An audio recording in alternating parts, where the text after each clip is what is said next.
Today we have with us Mr. Chandramouli Venkatesan, who is the author of the best-selling book Catalyst and also the CEO of special projects PIDILITE.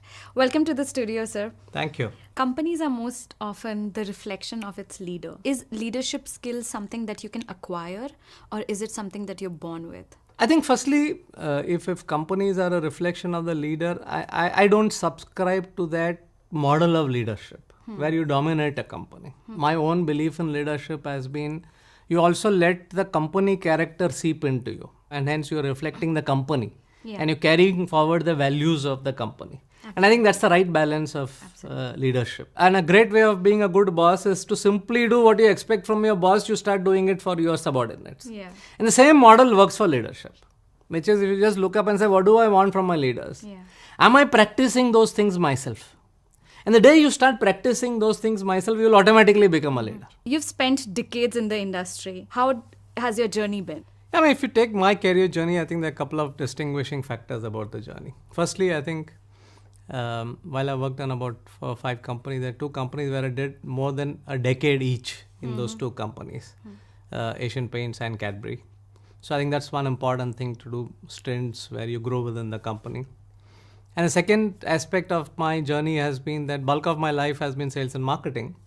But I also ended up being, for 3 years, I ended up being the HR head for Cadbury in India, which also, you know, as business leaders, as a sales and marketing leader, as a P&L leader, as a business head, as a general manager, you end up developing an intuitive sense of how people succeed, what works. But as I did 3 years of HR, I converted that intuitive sense into principles. The combination of intuition and principles came together in my journey. Because you had a stint with HR, did it make you a more empathetic CEO? I would think so. I mean, at least certainly the feedback that I got from my team is that I'm reasonably people-oriented. So I think people often confuse and say people-oriented means you shouldn't be task-oriented. And if you're task-oriented, you shouldn't be people-oriented. Actually, I think the best in class, what you aim for is to be good in both. So I am people-oriented, but that doesn't mean I'm not task-oriented. I'm equally task-oriented. Yeah. And I think getting that combination together is possibly what a combination of business and HR has helped me. In one of your videos, you actually spoke about how people succeed more in their first half of the career and not in the second half. Yeah. Why do you think that is? We've all heard the story of hare and tortoise and say slow and steady wins the race. And I often ask people, do you like that moral for your careers? And typically younger people say, oh, slow doesn't work, in my career. So I don't advocate that you be the tortoise in your career, but certainly advocate don't try and be the rabbit in your career.